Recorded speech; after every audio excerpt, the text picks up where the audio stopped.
Dear friends, नमस्कार। मैं CA Sanjay Thareja आप सब लोगों का अपना channel be the rural techs में स्वागत करता हूं। आज बड़े हर्ष के साथ आप लोगों के सामने आया हूं। आज मैं इंट्रोड्यूस करने जा रहा हूं अपने बड़े बेटे पुलकित थरेजा को, जिन्होंने अभी चार्टर्ड अकाउंटेंट की डिग्री प्राप्त करी है और वो मेरे साथ प्रैक्टिस में आए हैं। आज हम दोनों, जबकि मैं ये दोनों की वजह ये कहूँ कि आज पुलकित आपके लिए नया एक टॉपिक लेकर आ रहा है, that is virtual digital assets के ऊपर जो भी बजट के अंदर रिसेंटली अमेंडमेंट्स आई हैं उसके ऊपर हम लोगों ने ये वीडियो बनाने की कोशिश करी है। आप इस वीडियो को देखें, पुलकित की पहली वीडियो है, उसको प्रोत्साहित करें, हमारे चैनल को लाइक करें, अपने व्यूज शेयर करें, इस वीडियो को ज़्यादा से ज़्यादा दूसरे ग्रुप्स में भेजें और हम लोगों के साथ अपने क्वेश्चंस आप शेयर करें। आपके जो भी क्वेश्चंस हैं इस टॉपिक पर, इस वीडियो को देखने के बाद पुलकित और हम मिलकर और मेरा स्टाफ मिलकर हम उसका रिप्लाई देंगे आपको, जो भी आपकी क्वेरीज आ रही हैं। और साथ में ही हम लोगों के, अगर आपकी कोई सजेशंस हैं, कुछ इम्प्रूवमेंट के लिए आप हम लोगों को कुछ एडवाइस करते हैं तो आप हम लोगों को ज़रूर शेयर करें। I feel honour once again and request mister Pulkit Thareja to start his video, first video in front of you. ये पहली वीडियो लेकर वो आप लोगों के सामने आ रहा है, तो मैं उनका स्वागत करता हूँ। Good morning, everyone. I am CA Pulkit Thareja. Today I am here to talk about virtual digital assets. आजकल आप सबने बहुत सुना होगा न्यूज़पेपर में, बजट में, फाइनेंस मिनिस्टर मैडम की स्पीच में, इंटरनेट पे हर जगह बिटकॉइन, NFT, ये वर्चुअल डिजिटल एसेट, ये क्या चीज़ है। तो I just thought it is a very nice opportunity to talk about it. बिल्कुल बेसिक लेवल से लेकर के टू प्रोफेशनल्स तक मैंने सब कवर किया इसमें, कि कोई भी खाली हाथ ना जाए, कुछ ना कुछ जरूर लेके जाए इस वीडियो से। I hope you like it. चलिए शुरू करते हैं। तो जैसे आप अपने सामने देख पा रहे हैं वर्चुअल डिजिटल एसेट। सबसे पहले स्टार्ट करते हैं, what is virtual digital asset, उसका मतलब क्या है। तो वर्चुअल डिजिटल एसेट 3 वर्ड से बना हुआ है, virtual, digital and asset. Asset सबको जानते हैं, बहुत कॉमन वर्ड है, जो भी एक रिसोर्स इकोनॉमिक वैल्यू के साथ आता है और फ्यूचर बेनिफिट देता हो। कोई भी चीज जिसे मुझे लगता है मुझे फ्यूचर में बेनिफिट मिल सकता है, जैसे फॉर एग्जांपल लैंड, जैसे फॉर एग्जांपल कोई मशीनरी, मेरा ये कंप्यूटर, मेरा फोन, कुछ भी ऐसी चीज एसेट है, बहुत बेसिक। वर्चुअल स्लैश डिजिटल, इसका अलग अलग मतलब समझाना, वर्चुअल क्या चीज है, डिजिटल क्या चीज है, थोड़ा सा पेचीदा चीज है, इसीलिए वर्चुअल और डिजिटल को इकट्ठे समझते हैं। हमारा काम वही आएगा, जो भी चीज कंप्यूटर में है या कंप्यूटर में बनी है वो वर्चुअल है। अब कोई सॉफ्टवेयर वर्चुअल है, मेरी ये पीपीटी जो आपको दिखा रहा हूं वर्चुअल है। तो वर्चुअल डिजिटल एसेट वो असेट जो आपकी पीसी में बनी है। तो आप कहेंगे क्या जी मेरे पेटीएम के अंदर पड़ा हुआ कैश भी वर्चुअल डिजिटल एसेट है। इस डेफिनेशन से तो लगता है कि हाँ वर्चुअल डिजिटल एसेट है, लेकिन नहीं। हम देखेंगे अपनी डेफिनेशन जो इनकम टैक्स एक्ट में डाली गई है इस बजट के द्वारा। सेक्शन 247 ए इंसर्ट किया गया, जिसके अंदर वर्चुअल डिजिटल एसेट को एक्सप्लेन किया गया है। एन इंफॉर्मेशन, कोड, नंबर और token not being Indian currency. तो आपका यहाँ से पेटीएम और उसके सारे गूगल पे आपका बैंक अकाउंट सब यहाँ से बाहर हो जाता है, या कोई foreign currency generated through cryptographic means. This is a very important word जो पूरी डेफिनेशन को बहुत छोटा कर देता है, और otherwise by whatever name called समझाता हूं अभी। Providing a digital representation of value exchanged with और without consideration with the promise और representation of having inherent value. बहुत ब्ला ब्ला ब्ला ब्ला, कुछ समझने वाली चीज नहीं है for a layman, but the thing they are trying to say is कि कोई भी एसेट जो वर्चुअली प्रेजेंट हो और वो क्रिप्टोग्राफिक मीन से स्टोर की गई हो या क्रिप्टोग्राफिक मीन से जनरेट की गई हो। अब क्रिप्टोग्राफिक मीन्स क्या चीज होती है? क्रिप्टो करेंसी सुना? हाँ, वही वाली चीज। तो कोई भी एसेट जो ब्लॉकचेन के थ्रू जनरेट हो रही है या स्टोर हो रही है उसे बोला गया क्रिप्टोग्राफिक मीन्स, और उसी से बना वर्चुअल डिजिटल एसेट। तो वर्चुअल डिजिटल एसेट वो एसेट हुई जो क्रिप्टोग्राफिक मीन्स से जनरेट हो रही है या स्टोर हो रही है। आगे बात करते हैं इस बारे में। वीडीए या वर्चुअल डिजिटल एसेट जो इनकम टैक्स एक्ट में है उसके हिसाब से कौन कौन सी चीजें बन सकती हैं। क्रिप्टो करेंसी बात करेंगे इसके बारे में अलग से, नॉन फंजिबल टोकन्स एनएफटी इसके बारे में अलग से बात करेंगे, डिजिटल लैंड हाँ, आजकल ये बहुत कंसेप्ट चल रहा है, you can buy Taj Mahal on a website. Taj Mahal सुनने में बहुत अजीब लगता है, पर हाँ, आप जा सकते हो किसी पर्टिकुलर वेबसाइट पे and you can buy Taj Mahal there. मैं आपको कभी किसी और वीडियो में अगर टाइम लगा तो दिखाऊंगा भी सही कि हाँ, असली में लोगों ने ताजमहल किसी वेबसाइट पे खरीदा हुआ है। उसका क्या यूज है उसके बारे में बात करेंगे। मेटावर्स प्रोजेक्ट, आपने बहुत ये सुना होगा कि फेसबुक ने अपना नाम मेटा कर दिया, मेटावर्स में आ रहे हैं वो। मेटावर्स के अंदर जाके भी आप एक लैंड खरीद सकते हैं, आप अपने कपड़े खरीद सकते हैं, तो वो भी अगर वो ब्लॉकचेन के थ्रू स्टोर हो रही है, जो कि जनरली नहीं होगा, तो आप उसे वीडियो काउंट कर सकते हैं। Similarly in game transferable skins, किसी ने पबजी का नाम सुना है, वेलोरेंट का नाम सुना है, ऐसे ही there is a game I should say Counter Strike CS:GO। उसके अंदर they are trying to come up with project के अगर मैंने कोई गन की स्किन खरीदी एंड आई वांट कि मैं किसी एक्स बंदे को बेच दूं, तो मैं बेच सकता हूं वाया ब्लॉकचेन। तो ये सब वीडियो में आ जाएगा। अब इतना एडवांस चीज गवर्नमेंट एकदम ले तो आई, लेकिन उसका क्या कहने का मतलब था, क्या टैक्सेशन है, क्या रूल फ्रेम हो रहे हैं, उसी बारे में बात करना चाहेंगे। और इतनी हाइप अप क्यों है इस बारे में, इतना क्यों क्रिप्टो करेंसी चल रहा है, वो समझाने आया हूं मैं आपको यहाँ पे। अब क्रिप्टो करेंसी असली में है क्या? अगर आज मुझे किसी को पैसे भेजने हैं तो कितना आसान है। आज से कुछ टाइम पहले मैं डिमांड ड्राफ्ट, NEFT, RTGS ऐसे कर सकता था। आजकल तो UPI का जमाना है, UPI किया, पैसे चले गए एज इट इज। लेकिन अगर आज से मैं 2001, 2002, 2005 की बात करूं तो पैसे भेजने कितने डिफिकल्ट थे। सिमिलरली ये तो विद इन द कंट्री की बात हुई कि मुझे रुपए को भेजने हैं, मतलब मेरे पास भी रुपीज हैं, जिसको चाहिए उसको भी रुपए मिले। लेकिन अगर मुझे 2008 में, 2005 में USA में सामान भेजना है, USA में पैसा भेजना है, मेरा कोई रिश्तेदार USA में बीमार है, अर्जेंटली पैसे की जरूरत है हॉस्पिटल वालों को, मैं कैसे भेजूं? तो वो बहुत दिक्कत आती थी। इसीलिए जापान के एक इंसान या इंसानों का ग्रुप, उन्होंने कभी अपना नाम सामने लाए नहीं, पर वो अपने आप को सतोशी नाकामोटो बोलते थे। उन्होंने ये एक चीज लाए कि एक ऐसा पैसा होना चाहिए जो बिना किसी रुकावट के, बिना किसी कंट्रोल के, मेरा पैसा मैं किसी को भी भेज पाऊं। अगर आज मुझे पैसा US से भेजना है तो मुझे अपने बैंक से बात करनी पड़ेगी, RBI से बात करनी पड़ेगी, वहां के रिसीविंग बैंक से बात करनी पड़ेगी, वहां के सेंट्रल बैंक से बात करनी पड़ेगी, तब जाके पैसा जाएगा। तो अगर मेरा पैसा मैं किसी को भेजना चाह रहा हूं तो मुझे इतनी चीजों से क्यों गुजरना है? इसलिए वो concept like crypto currency, blockchain, और उन्होंने एक क्रिप्टो करेंसी बनाई जिसका नाम रखा गया बिटकॉइन। ये वो करेंसी है जो खुद ही कोई कंट्रोल नहीं करता इसे, जो खुद आप किसी को भी भेज सकते हो बिना किसी रिस्ट्रिक्शन के। तो डिसेंट्रलाइज्ड ब्लॉकचेन क्या होती है भी बात करेंगे उस बारे में।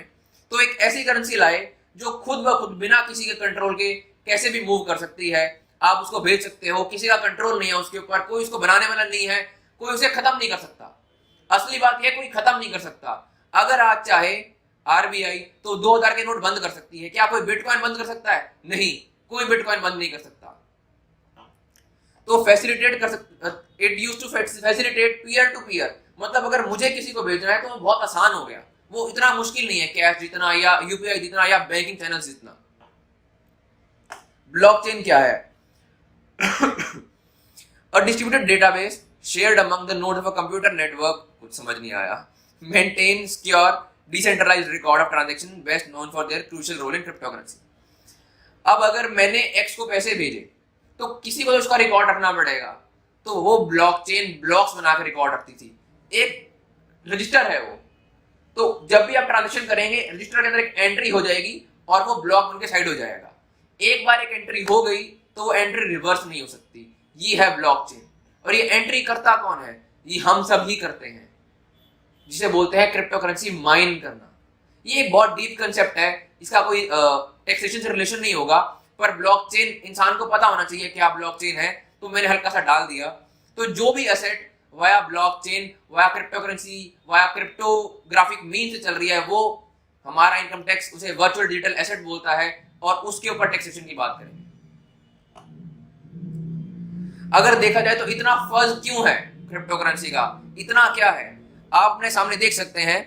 20 नवंबर 2015 को एक बिटकॉइन 21,000 रुपए का था, वो 13 मार्च 2020, तो 4.5 साल 5 साल के बाद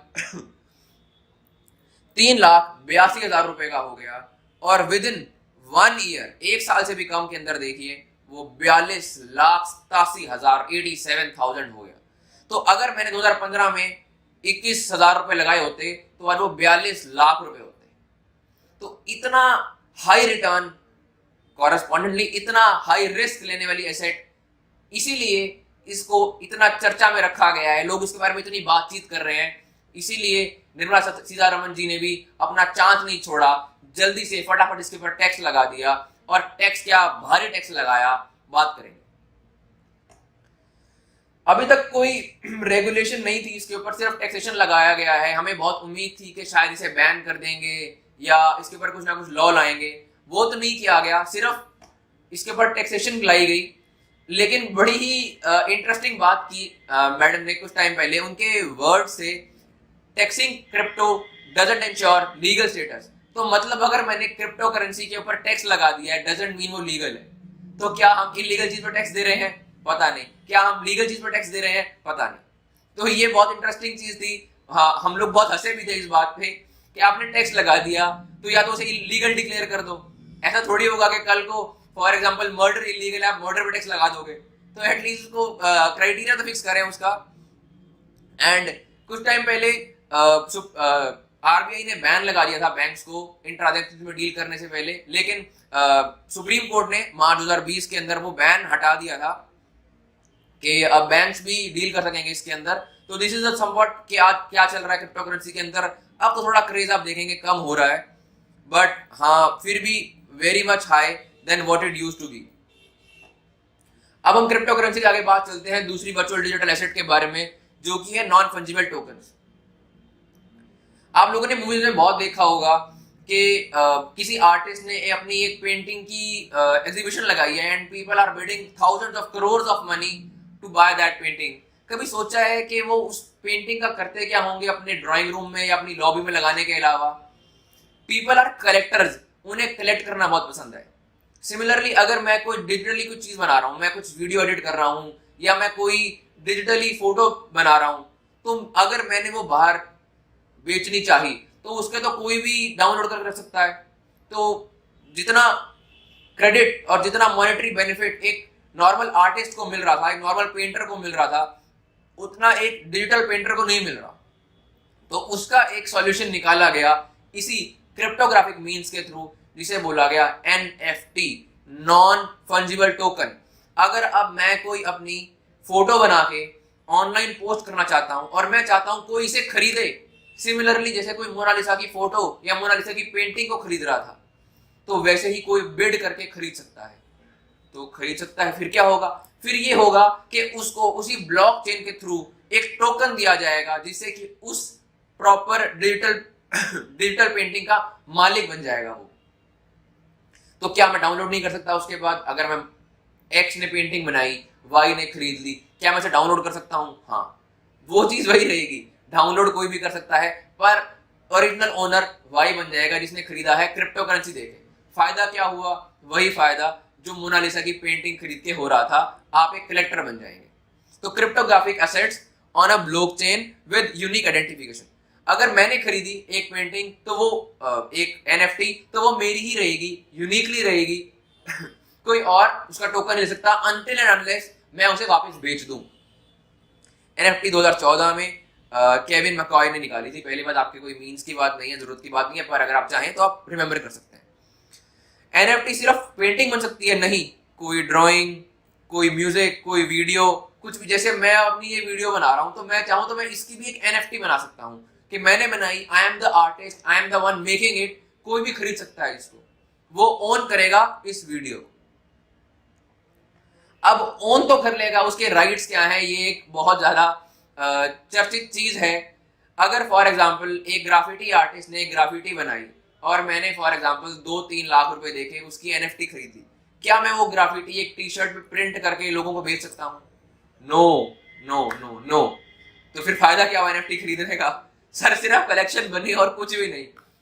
इवन मैं उसका कमर्शियल यूज तो क्या, पर्सनल यूज तो चलो वैसे भी कर लेते हैं पर इसके अराउंड भी बहुत ग्रे एरिया है।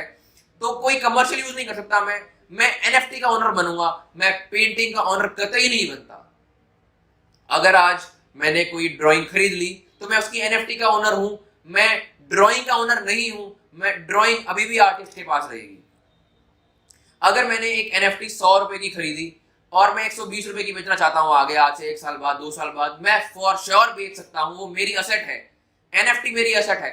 लेकिन आर्टिस्ट चाहे तो ये बोल सकता है कि आप उस 20 रुपए में से कुछ हिस्सा मुझे दो। जब भी कोई भी एक्स ने वाई को, वाई ने जेड को, जेड ने वापस एक्स को, एक्स ने ए को, जब भी मेरी पेंटिंग या मेरी एनएफटी रीसेल हो रही है मुझे कट मिलना चाहिए। आर्टिस्ट ऐसा बोल सकता है। तो कोई कमर्शियल यूज करने का राइट नहीं है, उसे रीसेल कर सकता है। रॉयल्टी कट यूजुअली आर्टिस्ट आजकल अपने एनएफटी के अंदर एक रॉयल्टी कट रख रहे हैं कि whatever is the selling amount, reselling amount, I will charge 10% cut, 20% cut and I am not the owner of the art, I am the owner of NFT. अब बात करते हैं प्रेजेंट सिनेरियो क्या चल रहा है एनएफटी का। ये मिस्टर अमिताभ बच्चन की एनएफटी है जो रिसेंटली $1212 की बिकी है। अब आप हिसाब लगा लें क्या हिसाब होगा एक एनएफटी का। ये चीज याद रखिएगा, मैं इस एनएफटी को प्रिंट करके बेच नहीं सकता हूं, सिर्फ मैं इसका ओनर हूं। मेरे पास कोई कागजात भी नहीं है इसके, ये सिर्फ मेरे पास कंप्यूटर में ये दिखाएगा कि हाँ आपने एक एनएफटी ओन कर रखी। अब ये रीसेल कैसे होगी, कैसे नहीं होगी। कभी कभार आपने सुना है कि एक बंदे ने कोई लैंड खरीदी और वो लैंड वापस बिक नहीं रही, वो बोलता है कि भाई बिकवा दो, बस लॉस में बिकवा दो। तो वैसा भी केस हो सकता है एक एनएफटी के साथ, क्योंकि ये रिलायंस का शेयर तो है नहीं जिसके लिए 1 करोड़ लोग खड़े हैं खरीदने को। सिमिलरली ये किसी आर्टिस्ट ने ऐसे ये मॉन्कीज की फोटोज बनाई थी जो एक तो बहुत सारी है, एक $4,52,000 की बिकी है। तो आप जरा रुपीज में हिसाब लगा लें क्या हिसाब बनता है। तो जी आपको थोड़ी और बात बताते हैं एनएफटी की। अगर मैं किसी चीज की एनएफटी बना रहा हूं तो क्या ये जरूरी है कि वो मैंने ही बनाई हो। अगर फॉर एग्जांपल आज किसी एक्स बंदे ने एक बहुत प्यारी सीनरी की फोटो खींची तो क्या मैं उसकी एनएफटी बना सकता हूं? हाँ, आजकल बहुत ऐसे केसेस चल रहे हैं सर, बहुत ज्यादा। इंटरनेट भरा हुआ है चीजों से कि फोटो किसी ने खींची या फोटो किसी ने बनाई, उसकी एनएफटी कोई और बना के पैसे निकाल के निकल गया। तो ये तो बहुत बड़ा ग्रे एरिया है। क्या इसके ऊपर कॉपीराइट इंफ्रिंजमेंट एक्ट नहीं लगता? क्या इसके ऊपर ट्रेडमार्क पेटेंट एक्ट नहीं लगता?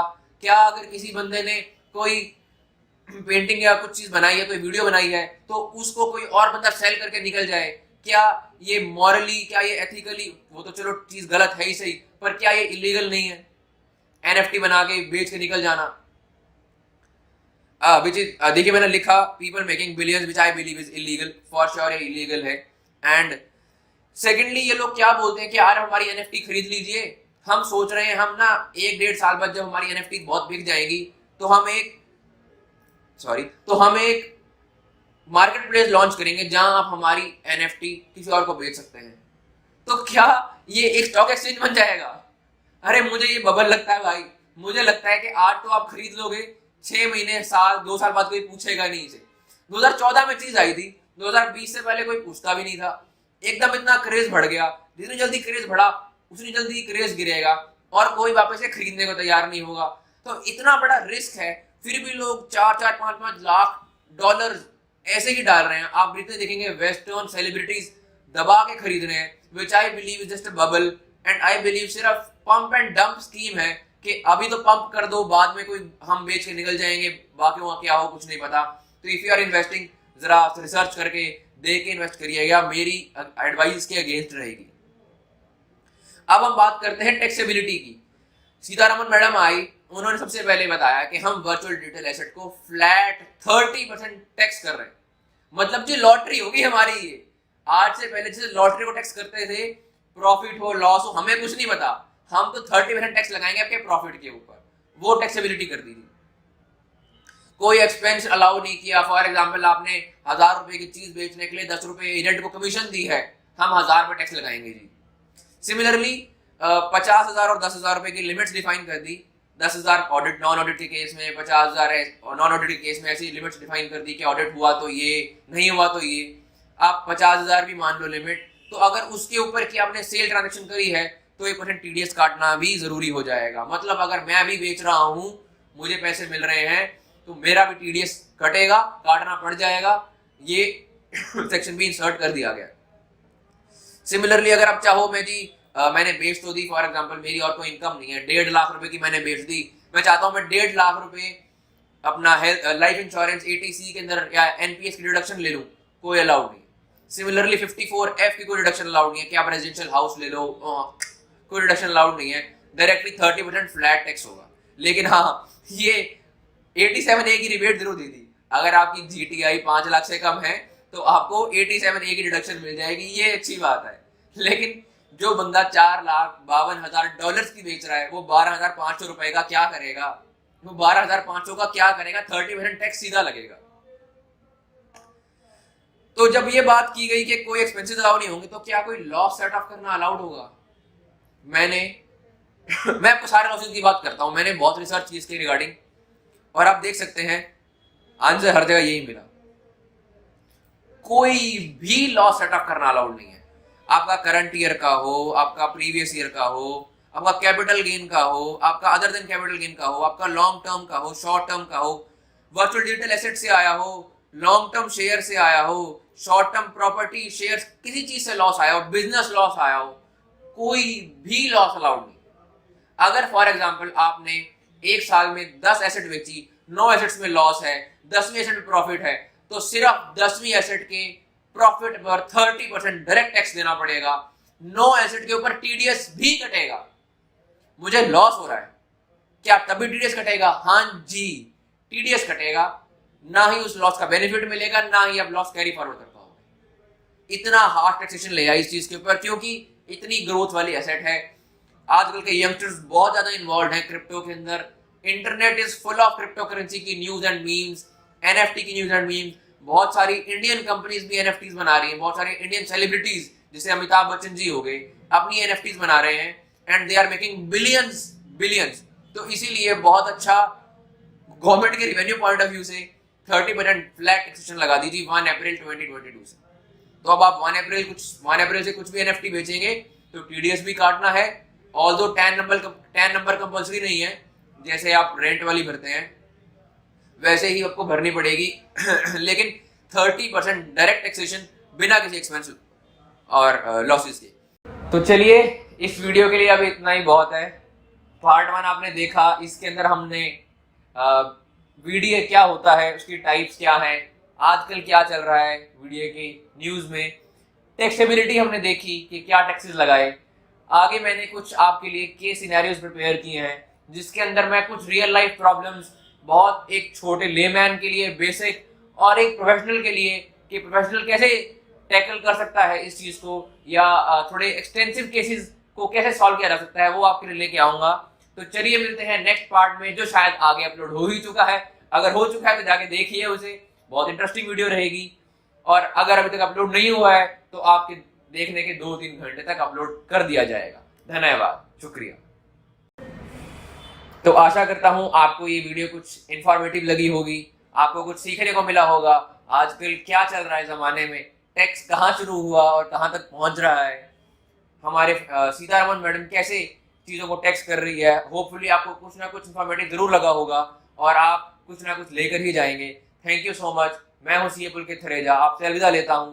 अगर आपको वीडियो पसंद आई हो तो प्लीज वीडियो को लाइक करें, इसको शेयर करें अपने फ्रेंड्स के साथ, अपने सर्कल में अपने प्रोफेशनल्स को शेयर करें कि हाँ मैंने यहाँ से कुछ सीखा, आप भी कुछ सीखें। अपनी क्वेरी से हमें बताएं, हम आपकी क्वेरी सॉल्व करेंगे वाया ईमेल्स और वाया कमेंट सेक्शन। आप हमें अपने सजेशन भी दे सकते हैं, your suggestions are most welcome. Thank you so much, bye bye.